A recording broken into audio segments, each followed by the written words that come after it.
Hello students, कैसे हैं आप सब लोग। I hope you are well and fine. मैं Tanveer sir, welcome to my channel study with Tanveer sir. तो स्टूडेंट्स, आज हम इस वीडियो के अंदर क्लास 10 का सब्जेक्ट साइंस का चैप्टर 6 जेव प्रोग्राम जो है स्टडी करने वाले हैं। तो चैप्टर शुरू करने से पहले आप सभी स्टूडेंट्स को बता दूं कि ये चैप्टर जो है बोर्ड के अंदर हर साल 6 मार्क्स का पूछा जाता है, जिसमें 4 मार्क्स का एक क्वेश्चन आता है और 1 मार्क्स के 2 क्वेश्चन अथवा तो 2 मार्क्स के एक क्वेश्चन जो है वो पूछे जाते हैं। इस तरह 6 मार्क्स का ये क्वेश्चन जो है वो 2 क्वेश्चन अथवा तो 3 क्वेश्चन जो है इस चैप्टर में से पूछे जाते हैं हर साल, और 4 मार्क्स का क्वेश्चन एवरी ईयर पूछा जाता है। तो चलिए स्टूडेंट्स, हम स्टार्ट करते हैं बिना टाइम वेस्ट किए। तो अब स्टूडेंट्स, यहाँ पे पार्ट के नाम से मालूम पड़ता है जैव प्रक्रिया, यानी जैव प्रक्रिया कह सकते हैं हम। तो देखते हैं हम जैव मतलब यहाँ पे क्या है, सजीव, और अथवा तो अजैव मतलब क्या होता है, निर्जीव। कैसे अंतर स्पष्ट करते हैं, मतलब दोनों में फर्क किस तरह मालूम पड़ता है। तो यदि हम कुत्ते को दौड़ता हुआ देखते हैं तो, और दूसरा या फिर गाय को मतलब खुजली करते हुए अथवा तो गली में एक इंसान जोर से चीखते हुए देखते हैं, तो हम समझ जाते हैं कि इंसान कैसे हैं स्टूडेंट्स, हैं सजीव हैं, क्योंकि हमें मालूम पड़ता है। यदि वो कुत्ता, गाय, इंसान अथवा सो रहा हो तो हम उसे सोचेंगे कि सजीव है कि निर्जीव है, तो वो हमें पता लगा, थोड़ा टाइम लगा, उसके हमें पास जाना होगा, उसे हम टच करेंगे या फिर उसके सांस लेने से मालूम हो कि वो सजीव है या निर्जीव है। तो हमें सिर्फ इतना पता है कि जो भी इंसान सांस लेते हैं तो उनमें जान होती है, जिसे हम क्या बोलते हैं, सजीव बोलते हैं। यहाँ तक हम ये भी जानते हैं कि जो पौधे जो होते हैं, पौधे भी कैसे होते हैं, सजीव होते हैं, क्योंकि उनके अंदर भी क्या होती है, जान होती है। ठीक है, वही दिया है। अब जिनकी हरी पत्तियां ना होकर अन्य रंग की होती हैं, वो भी क्या होते हैं, सजीव होते हैं, ऐसा हम यहाँ पे कह सकते हैं। पौधे जो होते हैं वो क्या करते हैं, समय से यहाँ पे वृद्धि करते हैं, और हम कह सकते हैं कि पौधे भी क्या होते हैं, सजीव होते हैं। दूसरे शब्दों में कहें कि सजीव के सामान्यता प्रमाण जो होते हैं वो कुछ तौर पर गतिविधियों पर हम विचार करते हैं। आगे दिया, लेकिन वह पौधा भी सजीव होता है जिसमें वृद्धि परिलक्षित यानी वृद्धि मालूम नहीं पड़ती। जैसे कुछ जंतु सांस लेते हैं परंतु उनकी गति जो है वो स्पष्ट रूप से दिखाई देती नहीं है, परंतु वे भी क्या होते हैं, सजीव होते हैं। तो आगे दिया हुआ अंतः जो गति जो है, ऐसे सजीव जो है उनकी परिभाषित लक्षण जो है वो पर्याप्त नहीं होते, उन्हें हमें कुछ क्या होता देखना पड़ता है। जैसे सूक्ष्म स्केल होने वाले जो गतियां जो है हम आंखों से दिखाई देती नहीं है। उदाहरण के लिए अणुओं की गतियां जो होती हैं वो दिखाई देती हैं, क्योंकि अणु जो एकदम सूक्ष्म होते हैं। अब उनके लिए यहाँ पे अदृश्य आणविक गति जीवन के लिए क्या होती है, आवश्यक होती है। उसके बाद आगे इंपॉर्टेंट चीज हम यहाँ पे देखते हैं कि जीवन के लिए आणविक गतियां क्यों आवश्यक होती है वो।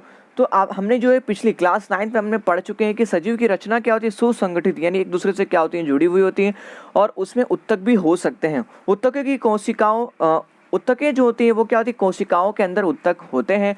कोशिका में छोटे घटक होते हैं। सजीव की यह संगठित एवं सुव्यवस्थित संरचना समय के साथ साथ पर्यावरण के प्रभाव के कारण विकसित होने के कारण क्या होती है, लगती है, मतलब विघटन हो जाती है। जैसे एक बड़ा सा, मान लीजिए हमने एक तोश लिया, तो जैसे बारिश हुई या फिर टूट गया तो वो क्या विकसित हो जाता है, उसी तरह ये भी क्या होता है, पर्यावरण के प्रभाव के कारण सजीव जो होते हैं उनकी संरचना विकसित हो जाती है, और साथ ही उनकी व्यवस्था जो होती है वो टूट जाती है, और जीव और अधिक समय तक जीवित नहीं रह पाएंगे इसी की वजह से।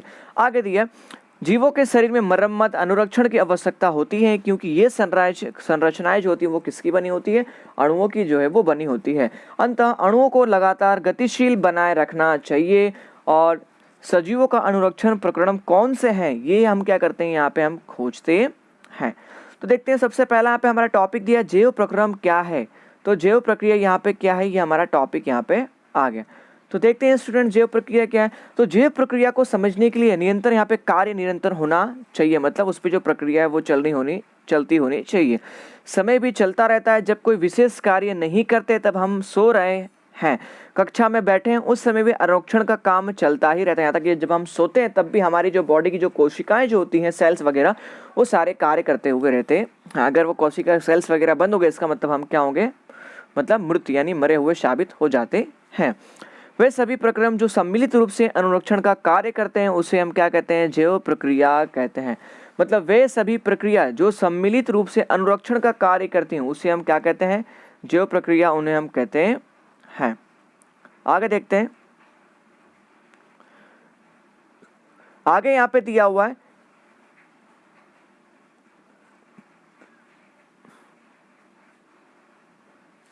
उसका रीजन क्या होता है, तो वो यहाँ पे दिया हुआ है क्षति मतलब क्या होता है, नुकसान से है यहाँ पे, और टूट फूट रोकने के लिए अनुरक्षण प्रक्रम की प्रक्रिया जो होती है उसकी आवश्यकता होती है। मतलब किसी तरह का नुकसान हुआ हमारी बॉडी, जिस तरह हमारे सामान में टूटता फूटता, उसी तरह हमारे बॉडी के अंदर जो कोशिका वगैरह जो होती है उनमें भी क्या होता है, क्षति, नुकसान वगैरह अथवा टूट फूट जो होती है उसकी मरम्मत के लिए अनुरक्षण यानी प्रक्रिया जो होती है वो क्या होती है, बहुत ही आवश्यक होती है। अब उसके लिए क्या जरूरी है, तो उसके लिए ऊर्जा की आवश्यकता होती है। अब ऊर्जा हमें कहाँ से मिलती है हम मानव को, तो ऊर्जा जो हम खाना खाते हैं, पौष्टिक आहार लेते हैं, उससे हमें क्या होती है, ऊर्जा मिलती है। तो यहाँ पे दिया है एकल जीव के शरीर से क्या होती है, बाहर से आती हैं जो जीव होते हैं उनके अंदर। इसलिए ऊर्जा का स्रोतों का बाहर से जीव के शरीर में स्थानांतरण के लिए कोई प्रक्रिया होनी चाहिए। मतलब उनकी एक प्रक्रिया होती है, क्या करते हैं वो वातावरण से अपना भोजन क्या करते हैं, तैयार ग्रहण करते हैं। ऊर्जा के स्रोतों का हम भोजन एवं शरीर के अंदर लेने की प्रक्रिया को पोषण कहा जाता है। तो ये पोषण किसे कहते हैं, तो उसकी डेफिनेशन मिलती है। मतलब ऊर्जा के स्रोत को हम जो भोजन अथवा कह सकते हैं शरीर के अंदर लेने की जो प्रक्रिया होती है उसे हम पोषण कहते हैं। यदि जीव में शारीरिक वृद्धि होती है तो इसके लिए बाहर से अतिरिक्त कच्ची सामग्री की आवश्यकता होती है। मतलब हमारे शरीर के अंदर जो वृद्धि होती है तो जो हम बाहर से लेते हैं वो क्या लेते हैं, कच्ची सामग्री लेते हैं। क्योंकि पृथ्वी पर जीवन कार्बन आधारित अणुओं पर ही निर्भर है। क्योंकि हमारी जो पूरी पृथ्वी है उस पर जो जीवन जो निर्भर है वो किसके कारण, तो जो कार्बन के आधारित अणुओं पर ही निर्भर है। अंततः अधिकांश खाद्य पदार्थ जो होते हैं वो कार्बन पर आधारित होते हैं। इन कार्बनिक स्रोतों की जटिलता के अनुसार विविध जैव विभिन्न प्रकार के पोषण प्रक्रिया को प्रयुक्त करती हैं, मतलब उसे उजागर करती हैं। क्योंकि पर्यावरण किसी एक सजीव के नियंत्रण में यहाँ पे नहीं होता, ऐसा हम यहाँ पे कह सकते हैं। आगे देखते हैं यहाँ पे अंतः ऊर्जा जो होती है वो ऊर्जा के ये बाह्य स्रोत विभिन्न प्रकार के हो सकते हैं। शरीर के अंदर की ऊर्जा उन स्रोतों के संगठित या निर्माण की आवश्यकता होती है। तो ये किस प्रकार करते हैं वो हम यहाँ पर देखते हैं। तो ऊर्जा की एक समान स्रोतों से परिवर्तित हो जाने चाहिए। ये विभिन्न आणविक गतियों के लिए विभिन्न जीव शरीर के अनुरक्षण और शरीर के वृद्धि के लिए आवश्यक अणुओं के निर्माण में क्या होती है, उपयोगी होती हैं। क्या उपयोगी होती हैं, तो ऊर्जा जो होती है वो उपयोगी होती हैं। इसके लिए शरीर के अंदर रासायनिक क्रिया की श्रृंखला की आवश्यकता होती है। और उपचयन मतलब ऑक्सीजन का जुड़ना, मतलब ऑक्सीजन का बढ़ावा देना, वृद्धि होना, और हाइड्रोजन दूर होना। और अपचयन मतलब ऑक्सीजन की कमी होना, हाइड्रोजन की वृद्धि होना। अभिक्रिया अणुओं के विघटन के कुछ सामान्य रासायनिक क्या है, युक्तियां हैं। मतलब ये जो है रासायनिक युक्तियां हैं। इसके लिए बहुत से जीव शरीर के बाहरी स्रोत से ऑक्सीजन क्या करते हैं, प्रयोग करते हैं यानी लेते हैं। और शरीर के बाहर से ऑक्सीजन को ग्रहण करना, कोशिकीय आवश्यकता के अनुसार खाद्य स्रोतों के विघटन में उसका उपयोग जो है वो श्वसन कहलाता है। तो अब यहाँ पे स्टूडेंट्स हमें एक डेफिनेशन और मिल गई, श्वसन किसे कहते हैं। तो इसकी डेफिनेशन शरीर से बाहर से ऑक्सीजन को ग्रहण करना और कोशिकीय आवश्यकता के अनुसार खाद्य स्रोतों के का उसका उपयोग श्वसन कहलाता है। आगे देखते हैं यहाँ पे एक कोशिकीय जीव की पूरी सतह जो होती है वो पर्यावरण के संपर्क में रहती है। यानी जो भी एक कोशिकीय जीव जो होते हैं उनकी सतह जो होती है वो पर्यावरण के संपर्क में रहती है। अंततः इन्हें भोजन ग्रहण करने के लिए गैसों के आदान प्रदान करने के लिए जो होते हैं वर्ज्य पदार्थ की निष्कासित करने के लिए किसी विशेष अंग की आवश्यकता होती नहीं है। क्यों नहीं होती, क्योंकि वो क्या होते हैं, उनकी पूरी सतह जो होती है वो पर्यावरण के संपर्क में रहती है, इस वजह से। लेकिन आगे दिया है, लेकिन जब शरीर का आकार जब बढ़ता है तो शरीर में अभिकल्प उनकी जो होती है वो अधिक जटिल हो जाता है, मतलब बड़ा हो जाता है। तो बहुकोशिकीय जीवों में सभी कोशिकाएं अपने आसपास के पर्यावरण के सीधे संपर्क में क्या होती है, नहीं रह सकती हैं, क्योंकि उनका आकार जो होता है वो जटिल हो जाता है। अंततः साधारण विस्तरण के लिए सभी कोशिका की आवश्यकता पूर्ति नहीं कर सकता है। उसके बाद यह हम पहले ही देख चुके हैं कि जो बहुकोशिकीय जीवों के अंदर विभिन्न कार्यों को करने के लिए विभिन्न विशिष्ट अंग यहाँ पे विशिष्टीकृत होते हैं। और इन विशिष्टीकृत ऊतकों से जीव के शरीर में उनके संगठन से परिचित हम जान चुके हैं। अंततः इसमें कोई आश्चर्य नहीं है कि भोजन एवं ऑक्सीजन का अंतर्ग्रहण मतलब अंतर्ग्रहण करने के लिए विशिष्टीकृत ऊतकों का कार्य है, परंतु इससे एक समस्या पैदा होती है। यद्यपि भोजन एवं ऑक्सीजन का अंतर्ग्रहण कुछ विशिष्ट अंगों द्वारा ही होता है, परंतु शरीर के सभी भागों को इनकी आवश्यकता होती है। इस स्थिति में भोजन और ऑक्सीजन को एक स्थान से दूसरे स्थान तक ले जाने का कार्य जो होता है वो वाहन तंत्र की आवश्यकता होती है। मतलब जैसे हमारा जो शरीर है, हमारे शरीर में भोजन एवं ऑक्सीजन को एक स्थान से दूसरे स्थान के लिए ले जाने के लिए क्या होता है, वाहन तंत्र की आवश्यकता होती है। अब वो क्या दिया है, तो रासायनिक अभिक्रिया में कार्बन स्रोत ऑक्सीजन का उपयोग ऊर्जा के प्राप्ति के लिए होता है, जिससे उत्पादक भी बनते हैं। मतलब क्या जो है वो उत्पादक भी बनते हैं। शरीर की कोशिका केवल अनुपयोगी होते हैं, बल्कि वे हानिकारक भी हो सकते हैं। मतलब उपयोगी की जगह पे हानिकारक भी हो सकते हैं। इस अपशिष्ट उत्पादों यहाँ पे मतलब उत्पादकों जो है वो कह सकते हैं, वो शरीर से बाहर निकालना अति आवश्यक होता है। इस प्रक्रिया को हम उत्सर्जन कहते हैं, यानी जो हम 1 नंबर या 2 नंबर कहते हैं, जो शरीर से हमारा जो होता है वो, ठीक है, कचरा मलमूत्र होता है, उसके निकालना की जो प्रक्रिया होती है, इस प्रक्रिया को उत्सर्जन कहा जाता है। एग्जाम में ये 4 मार्क्स के लिए पूछे था, उत्सर्जन का चित्र बनाकर उसकी प्रक्रिया को समझाओ, मतलब मानव का उत्सर्जन, तो वही यहाँ पे दिया गया। जबकि बहुकोशिकीय जीवों में शरीर अभिकल्पना के मूल नियमों का पालन किया जाता है, वे उत्सर्जन के लिए विशिष्ट ऊतक विकसित हो जाएगा। मतलब किसके लिए, यहाँ पे बहुकोशिकीयों के लिए। इसका अर्थ ये है कि परिवहन तंत्र की आवश्यकता अपशिष्ट पदार्थों को कोशिका से इस उत्सर्जन ऊतक तक पहुंचाने की होगी। तो ये यहाँ पे हमने दिया हुआ। तो स्टूडेंट्स क्वेश्चन जो है आप सभी स्टूडेंट्स जो हमने पढ़ा उसे फाइंड करके आपको लिख लेना, क्योंकि चैप्टर बहुत बड़ा है, तो इसलिए हम फटाफट आगे बढ़ेंगे। अब स्टूडेंट्स यहाँ पे हमारा आगे का टॉपिक दिया है पोषण। तो पोषण क्या होता है वो, तो इसकी सिंपल सी डेफिनेशन स्टूडेंट्स अगर आपको समझना, तो हम हमारे शरीर की वृद्धि के लिए जो हम आहार एवं जो हम भोजन क्या करते हैं, प्राप्त करते हैं, तो वो जो भोजन हमारे शरीर में जो वृद्धि पहुंचाता है, तो उसी को हम पोषण कहते हैं, ये कह सकते हैं। मतलब जो हमारे शरीर के लिए उपयोगी हो वो चीज़। तो वही यहाँ पे सेम बता के, जो हम टहलते हैं, साइकिल पे सवारी करते हैं, जिसमें ऊर्जा का उपयोग होता है, तो ये आभासी क्रियाकलाप से हम नहीं समझ सकते। और शरीर की ये जो क्रिया जो है, इस स्थिति का अनुसरण करने के लिए ऊर्जा की हमें आवश्यकता होती है।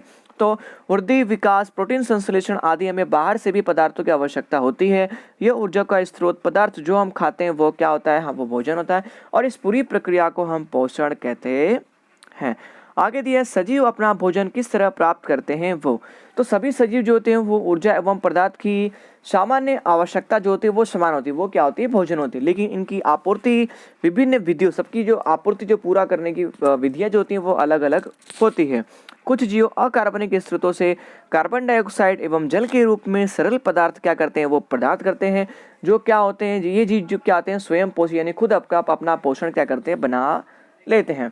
जबकि मनुष्य जो होता है वो क्या होता है, विषम पोषी होता है, जिसमें हरे पौधे और शैवाल यहाँ पे कह सकते हैं, जो जीवाणु होते हैं, जो जटिल पदार्थों का उपयोग करते हैं। इन जटिल पदार्थों को सरल पदार्थों में खंडित करना अनिवार्य होता है, जिससे वो अपना भोजन जो है वो क्या कर सके, पोषण तैयार कर सके, ताकि ये जीव के संरक्षण मतलब अपने संरक्षण एवं वृद्धि में प्रयुक्त हो सके।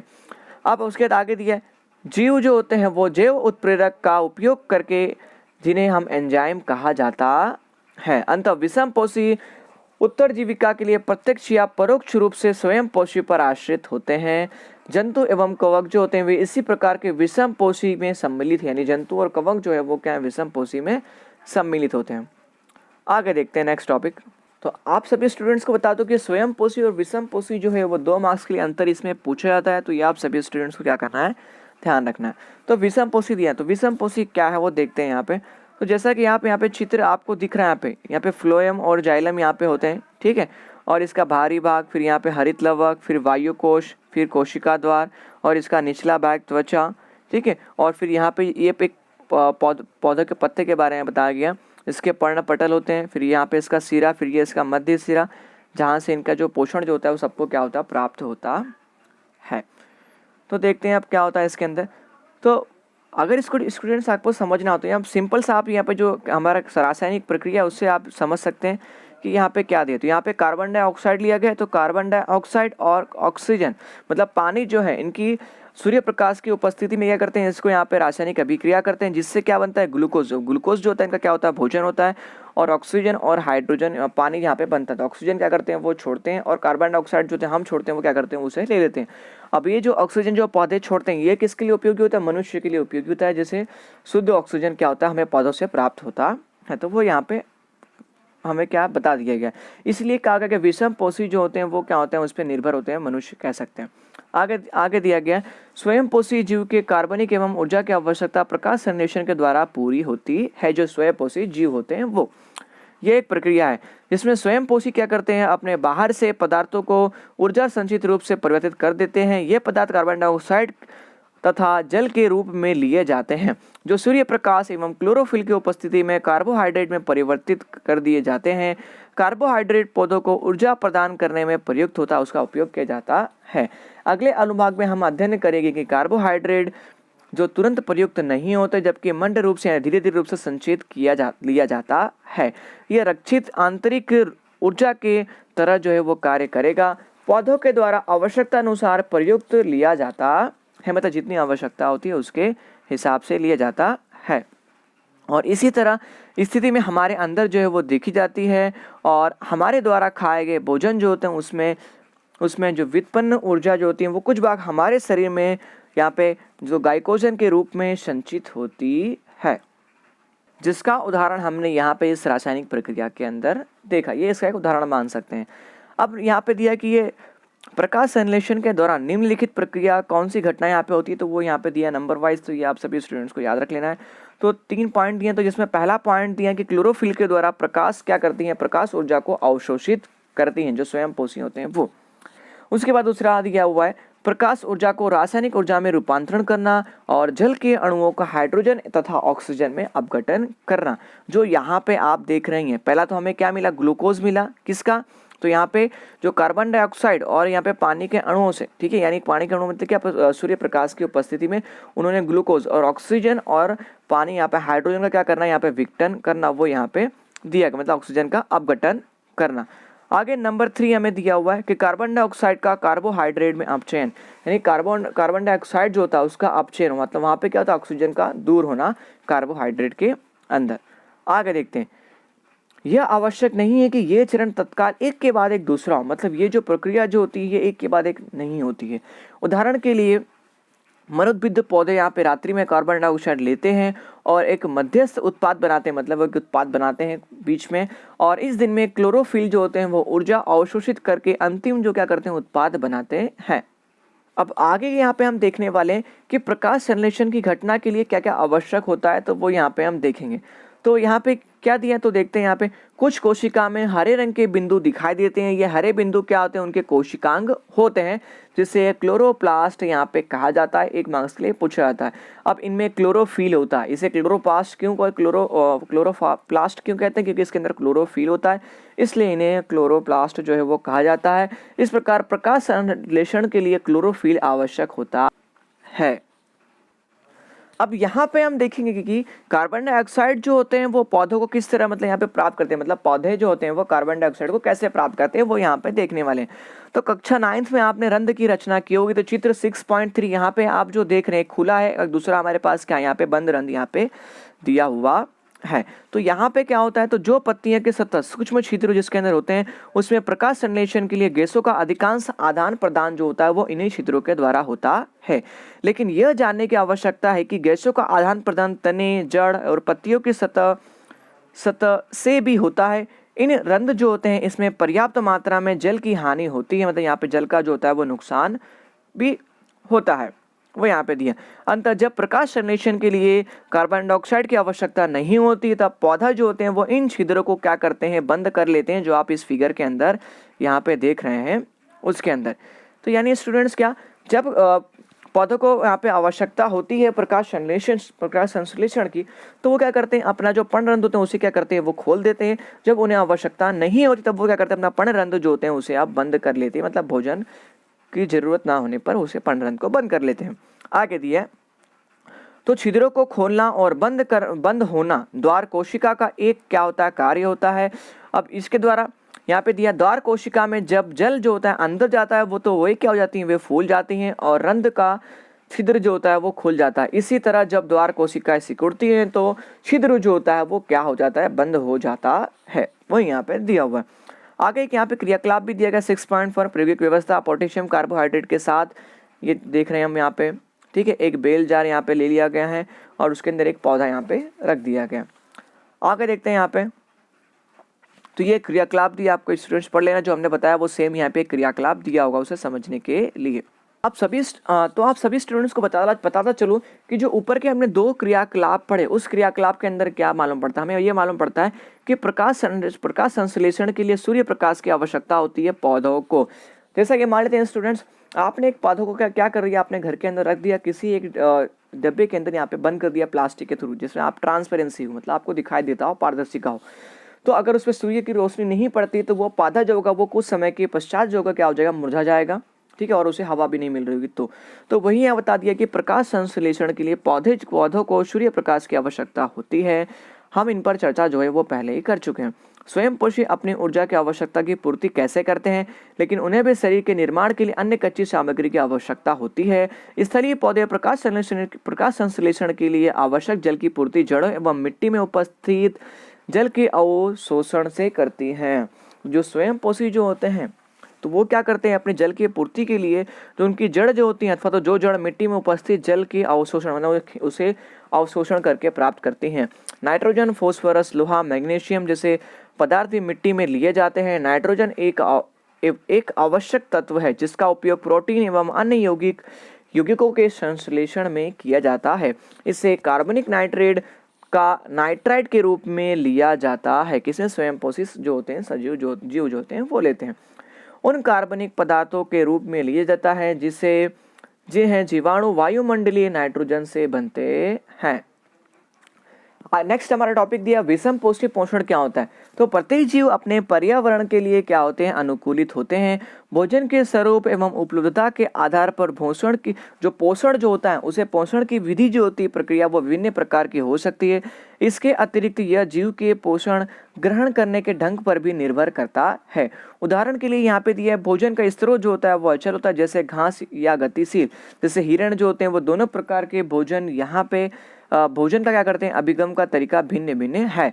गाय व शेर, जैसे गाय को शेर खाता है, तो ये किस पोषण उपकरण का उपयोग करते हैं। तो जीवों के द्वारा मतलब भोजन ग्रहण करना और उनके उपयोग के लिए अनेक युक्तियां हैं, मतलब अलग अलग प्रक्रिया है। कुछ जीव जो होते हैं वो भोजन पदार्थों का यहाँ पे विघटन शरीर के बाहर ही कर देते हैं, मतलब उसका विघटन शरीर के बाहर ही कर लेते हैं, तब उसका अवशोषण करते हैं। उसके बाद फफूंदी, ईस्ट, मशरूम आदि कवक इसके क्या है, उदाहरण हैं। अन्य जीव जो होते हैं वो संपूर्ण भोज्य पदार्थ का अंत ग्रहण करते हैं तथा उनका पाचन जो होता है वो शरीर के अंदर ही होता है। मनुष्य के जो पाचन जो होता है वो भी क्या होता है, शरीर के अंदर ही होता है। जैसे यहाँ पे एक एग्जाम्पल के तौर पर यहाँ बता दिया गया अमीबा की पोषण की पद्धति क्या है वो यहाँ पे दिया गया। तो जीव के द्वारा किस भोजन का अंतर्ग्रहण किया जाए और उसके पाचन के लिए विविध जो विधि यहाँ पे जो है शरीर के अभिकल्पना एवं कार्यशैली पर उसकी निर्भर करती है, मतलब उसकी कार्यशैली क्या है उस पर निर्भर करती है। जैसे घास, फल, कीट, मछली, मृत खरगोश, मरे हुए खरगोश, खाने वाले जंतु जो होते हैं वो उनके अंदर के बारे में आप क्या सोचते होंगे। कुछ अन्य जीव जो होते हैं वो पौधे एवं जंतुओं को बिना मारे उनका पोषण क्या कर लेते हैं, प्राप्त कर लेते हैं। जबकि यह पोषण युक्ति जो है वो अमरबेल, उसके बाद किलनी, जू, लीच, फीताकृमि, शरीखे, बहुत से जीवों द्वारा प्रयुक्त होती हैं, मतलब जो बिना मारे क्या करते हैं और दूसरे जीवों में से अपना पोषण जो है वो प्राप्त कर लेते हैं। तो यहाँ पे स्टूडेंट्स आप जो चित्र देख रही है अमीबा के पोषण पद्धति है। तो अमीबा एक यहाँ पे एक मान लो ये एक अमीबा है, ठीक है। तो यहाँ पे क्या करता है वो बाहर के छोटे छोटे भाग में इसका छिद्र जो होता है जैसे हम केंद्र बोलते हैं। अब यहाँ पे आपको जो बाहर का भाग दिख रहा है ये क्या करते हैं, उस बाहर के पदार्थ से खाद्य पदार्थ को क्या करता है उसके चारों और एक गोल बनाता है, जैसे आप यहाँ पे चित्र बी में देख रहे हैं। उसके तय करता है उसे अपने अंदर यहाँ पे अवशिष्ट करता है और इस पदार्थ खाद्य पदार्थ के रूप में क्या करता है उसे वो अपना पोषण जो होता है वो अमीबा प्राप्त करता है। तो ये है अमीबा की पोषण की पद्धति, किस प्रकार अमीबा अपना पोषण जो है वो प्राप्त करता है। अपनी बाहर की गुहा से उसे क्या करता है अपने अंदर संग्रहित कर लेता है और इस प्रकार अंदर वो अपने भोजन को प्राप्त करता है। आगे देखते हैं यहाँ पे। तो नेक्स्ट दिया जीव अपना पोषण जो है वो कैसे प्राप्त करते होंगे। तो हमने देखा यहाँ पे सभी जीव जो होते हैं उनके पोषण प्राप्त करने की विधियां जो होती हैं वो क्या होती हैं, अलग अलग होती हैं। यहाँ पे दिया एक कोशिकीय जीवों में भोजन जो होता है वो संपूर्ण सतह से लिया जाता है, जबकि जीव की जटिलता बढ़ने के साथ साथ विभिन्न कार्य करने में इनके विशिष्ट अंग हो जाते हैं। उदाहरण के लिए अमीबा कोशिकीय सतह से अंगुली जैसे अस्थायी प्रबंध की मदद से भोजन जो है वो क्या करता है, ग्रहण करता है, जो मैंने आपने पहले देखा चित्र बी के अंदर। यह प्रबंध जो है वो भोजन के कणों को घेर लेती है और संगलित होकर खाद्य रिक्तता बनाती हैं, जो 6.5 में हम देख सकते हैं। खाद्य रिक्तता के अंदर जो होते हैं वो जटिल पदार्थों का विविध सरल पदार्थों में क्या करते हैं वो उसका अपघटन कर लेते हैं। मतलब जो भी अमीबा क्या करते हैं, बाहर से जो यहाँ पे पदार्थ लेते हैं उसका जैसे ही अंदर वो लोग अपने अंदर वहाँ पे शोषित कर लेते हैं, तो उसे क्या करते हैं, वो जटिल पदार्थ का सरल पदार्थ में यहाँ पे रूपांतरण करते हैं और वे कोशिका द्रव्य से विस्तृत हो जाते हैं। बचा हुआ अपच पदार्थ कोशिका की सतह की ओर गति करता है तथा शरीर से बाहर निष्कासित जो है वो निकाल दिया जाता है, मतलब उत्सर्जन की प्रक्रिया द्वारा। अब पैरामीशियम एक कोशिकीय जीव है। इसकी कोशिका एक निश्चित आकार की होती है तथा भोजन के एक विशिष्ट स्थान से ही ये क्या करते हैं, अपना भोजन जो है वो ग्रहण करते हैं। भोजन इस स्थान तक पक्षयाप की गति द्वारा पहुंचता है जो कोशिका की पूरी सतह से ढके हुए होते हैं। तो आप सभी स्टूडेंट्स को बताता चलूं कि नेक्स्ट टॉपिक जो है हमारा मनुष्य में पोषण, ये जो है टॉपिक स्टूडेंट्स बहुत ही इंपॉर्टेंट टॉपिक है, क्योंकि ये जो मनुष्य में पोषण की पद्धति यानी जिसे हम पाचन तंत्र भी कह सकते हैं, ये हर साल बोर्ड के अंदर 4 मार्क्स का पूछा जाता है। तो आप सभी स्टूडेंट्स को ये अच्छे से याद कर लेना, क्योंकि हर साल ये पूछा जाता है बोर्ड के हिसाब से। तो देखते हैं अब इसके अंदर आहार जाल मूल रूप से मुंह से गुहा तक विस्तृत एक लंबी नली है। मतलब हमारे पाचन तंत्र के अंदर जो चित्र 6.6 के अंदर आगे हम देखेंगे, तो एक नली के विभिन्न भागों को देख सकते हैं। जो भोजन हमारे शरीर में एक बार प्रवेश करता है तो उसका क्या होता है, यह पूरी प्रक्रिया जो है यहाँ पे हम डिस्कस करने वाले हैं। तो यहाँ पे हम जो स्टूडेंट्स आप जो चित्र देख रहे हैं, ये मनुष्य के पाचन तंत्र का जो है चित्र यहाँ पे आपको दिख रहा है। तो स्टूडेंट जो भी हम भोजन यहाँ पे ग्रहण करते हैं, सबसे पहले उसकी शुरुआत कहाँ से, मुख से होती है। मुख के बाद फिर जीवा, फिर ग्रसिका के द्वारा हमारे यहाँ पे पूरे पाचन तंत्र के अंदर आता है। तो इस पूरे डायग्राम को मनुष्य का पाचन तंत्र कहते हैं।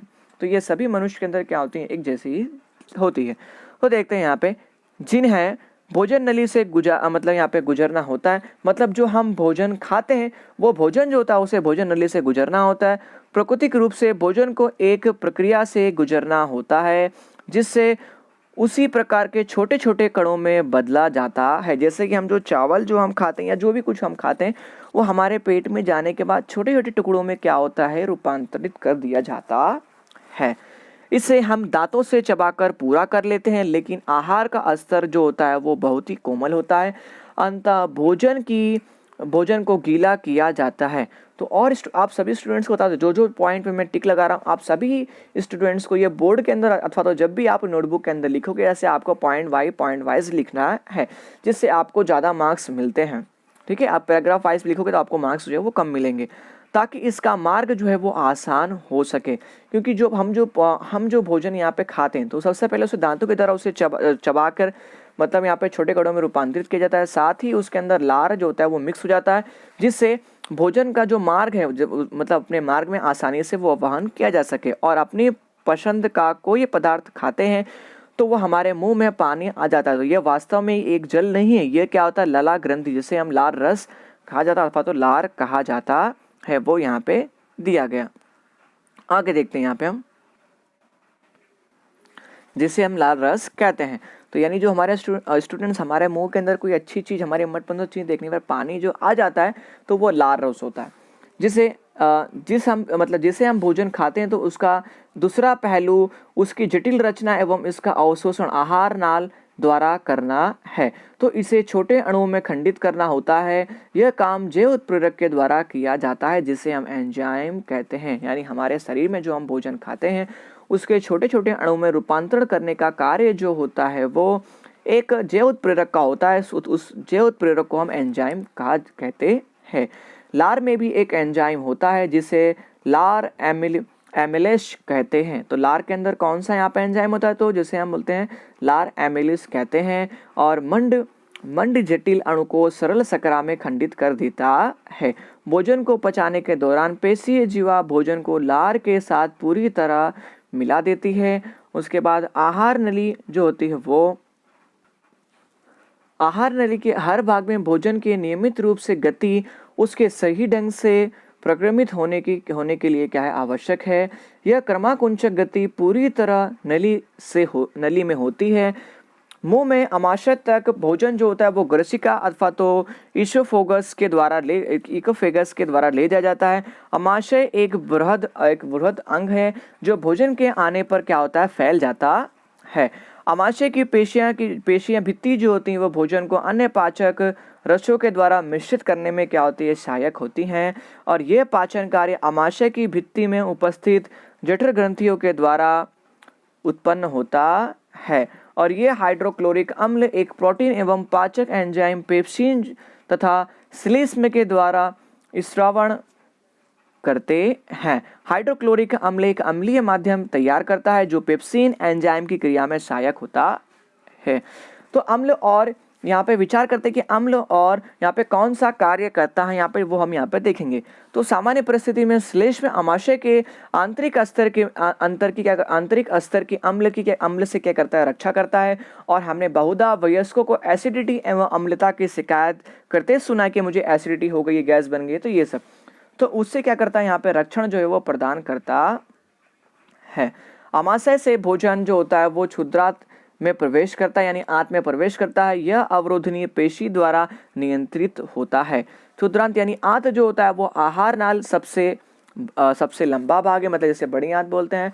तो अत्यधिक यहाँ पे कुंडलीय होने के कारण यह संहत स्थल से मतलब यहाँ पे अवस्थित होता है। मतलब ऊपर नीचे जो आप यहाँ पे देख रहे होंगे, ये दिख रहा है आपको, ठीक है, ये सब बीच में दिख रहा है आपको, ये सब मतलब इस तरह वो क्या होता है, व्यवस्थित होता है। साबुन का एक मेल जो होता है वो इमल्सीकरण की तरह ही है, जिसे हम कक्षा 4 के मतलब अध्याय पार्ट 4 के अंदर पढ़ चुके हैं। अग्नाशय जो होता है अग्नियासिक यहाँ पे रस का क्या करता है, रस का स्त्राव करता है, जिससे प्रोटीन एवं पाचन के लिए ट्रिप्सिन जो होता है, ट्रिप्सिन एंजाइम होता है। इमल्सीकृत वसा का पाचन करने के लिए लाइपेज एंजाइम होता है, जो क्षुद्रांत की भित्ति में क्या होता है, ग्रंथि होती है, जो आंत्र रस का क्या करती है, स्त्रावित करती हैं। इसमें उपस्थित एंजाइम अंत में प्रोटीन की अमीनो अम्ल, जटिल कार्बोहाइड्रेट और ग्लूकोज में तथा वसा को वसा अम्ल और ग्लिसरील में परिवर्तित कर देता है। वही हमें दिया हुआ है कि पाचित भोजन जो होता है वो आंत की यहाँ पे भित्ति अवशोषित कर लेती है, और क्षुद्रांत के अतिरिक्त यहाँ पे अस्तर पर अनेक अंगुली जैसे प्रवर्ध यहाँ पे होते हैं, जिससे दीर्घ रोम कहा जाता है। जो ऊपर आप फिगर देख रहे हैं उस पूरी जटिल रचना को, तो यह अवशोषण का सतही क्षेत्रफल बढ़ा देती है। दीर्घ रोम में रुधिर वाहिकाओं का बहुतायात होती है, जो भोजन को अवशोषित करके शरीर के प्रत्येक कोशिका द्वारा पहुंचाते हैं। यहाँ इसका उपयोग ऊर्जा प्राप्त करने एवं नए उत्तकों के निर्माण और पुराने उत्तकों की मरम्मत के लिए किया जाता है। अब बिना पचा हुआ भोजन जो होता है वो बृहदात्र यानी बड़ी आंत में भेज दिया जाता है, जहाँ पर दीर्घ रोम इस पदार्थ में से जल का अवशोषण कर लेते हैं। अन्य पदार्थ जो गुदा अथवा तो शरीर के बाहर कर दिया जाता है उत्सर्जन के द्वारा। अब वही यहाँ पे दिया, इस वर्ज्य पदार्थ का वही क्षेपण जो है वो गुदा अवरोधनी के द्वारा नियंत्रित किया जाता है। तो स्टूडेंट्स अगला टॉपिक हमारा दिया है श्वसन। तो आप सभी स्टूडेंट्स को बता दें कि श्वसन का जो टॉपिक है अब हम इसके पार्ट 2 के अंदर स्टूडेंट्स पढ़ने वाले हैं। आई होप आप सभी स्टूडेंट्स को ये वीडियो जो है अच्छे से समझ में आ गया होगा, तो कमेंट करके जरूर बताएं।